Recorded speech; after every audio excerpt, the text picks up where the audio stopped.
कृपया कहानी को पूरा सुने। कहानी के अंत को सुनकर ही आप इसके राज को जान पाएंगे। मुझे मिठाई बहुत पसंद थी, ये बात राहुल बहुत अच्छे से जानते थे। लेकिन राहुल के घर में सब बहुत सेहत का ध्यान रखने वाले थे, इसलिए मिठाई तो दूर उनके घर में चीनी तक नहीं होती थी। राहुल ने एक रात मुझे मिठाई ला कर दी। मेरी खुशी का ठिकाना नहीं था। उस मिठाई को खाकर मुझे बहुत सुकून मिला, जैसे मिठाई ना खाकर मैंने कोई पेन किलर खा ली हो। मिठाई खाकर मैं सो गई। सुबह उठने में मुझे काफी देर हो गई। सासू माँ के बड़बड़ाने की आवाज आई। मैं हड़बड़ाकर उठी। घड़ी में 9 बज गए थे। हाय राम, आज इतनी कैसे सो ली। नहा धोकर मैं किचन में गई, मानो सासू माँ मुझे निगाहों से ही खा लेंगी। मैंने चुपचाप काम किया और आकर कमरे में लेट गई। राहुल भी कमरे में ही थे। उन्होंने अपनी जॉब छोड़ दी थी। हर वक्त कंप्यूटर पर नौकरी ढूंढते रहते। मैंने राहुल के गाल पर किस करके रात की मिठाई का शुक्रिया किया। राहुल हल्का सा मुस्कुरा दिए। मैं बिस्तर पर लेट गई। शरीर कुछ टूटा टूटा सा लग रहा था। रात हुई, राहुल मेरे लिए फिर से मिठाई लाए। आज वो मेरी पसंदीदा बालूशाही लाए थे। मैंने कई पीस मिठाई के खाए और लेट गई। राहुल, तुम बदल गए हो, उन्होंने हैरानी से कहा। क्यों? हमारी शादी को 4 साल हो गए। पहले तो तुम कभी मेरे लिए मिठाई नहीं लाए, फिर अब? राहुल ने गुस्सा होने का नाटक किया। चलो ठीक है, अब नहीं लाऊंगा। मैंने उनके होठों को अपने होठों से जोर से चूस लिया। नहीं बाबा नहीं, मुझे तो रोज मिठाई चाहिए। राहुल मुस्कुरा दिए। मेरी संभोग करने की पीड़ा जागी, पर मेरा शरीर मेरा साथ नहीं दे रहा था। मुझे नींद ने पूरी तरह घेर लिया था। राहुल ने मुझे गोदी में उठाया और बिस्तर पर लिटा दिया। मैं सो गई। सुबह फिर मेरी आंख 10 बजे खुली। हे राम, ये क्या हो रहा है? आंख क्यों नहीं खुलती?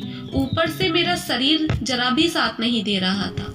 मैं पूरी तरह थकी थकी रहने लगी। राहुल मुझे रोज नए नए तरीके की मिठाई ला कर देते। मैं पेट पर खाती, लेकिन मेरे शरीर में कुछ बदलाव हो रहे थे। मैं बीमार रहने लगी थी। मेरा सर हर वक्त चकराता रहता। मैंने राहुल से कहा। उन्होंने ज्यादा गंभीरता से नहीं लिया। धीरे धीरे मेरे सोचने और समझने की क्षमता कम होती गई, मानो मेरा रिमोट सिस्टम दूसरों के पास हो। मुझसे जिस काम को कहा जाता मैं कर लेती, वरना चुपचाप लेटी रहती। आज रात राहुल फिर मेरे लिए मिठाई लाए। मैंने खाने को मना कर दिया। राहुल गुस्सा हो गए। मैंने उनका मन रखने के लिए 2 पीस खा लिए, बाकी चुपके से बेड के पीछे फेंक दिए और सो गई। राहुल भी मेरे बाजू में लेट गए। लेकिन आधी रात को मुझे महसूस हुआ जैसे कोई मेरे स्तन दबा रहा हो। मुझे दर्द हो रहा था, लेकिन शरीर में इतनी भी शक्ति नहीं थी कि उठकर देख सकूं।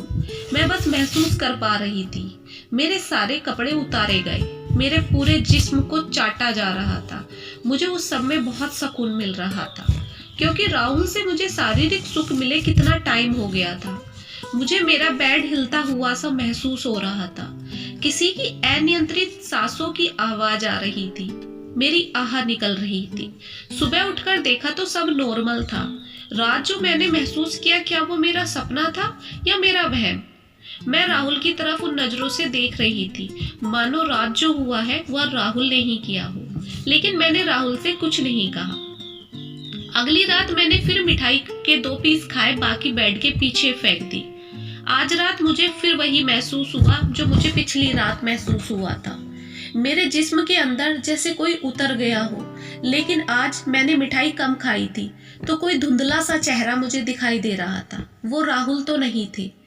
अगले दिन पूरा दिन मैं यही सोचती रही। वो राहुल नहीं थे तो फिर कौन था? मैंने फैसला किया, आज रात मैं मिठाई नहीं खाऊंगी।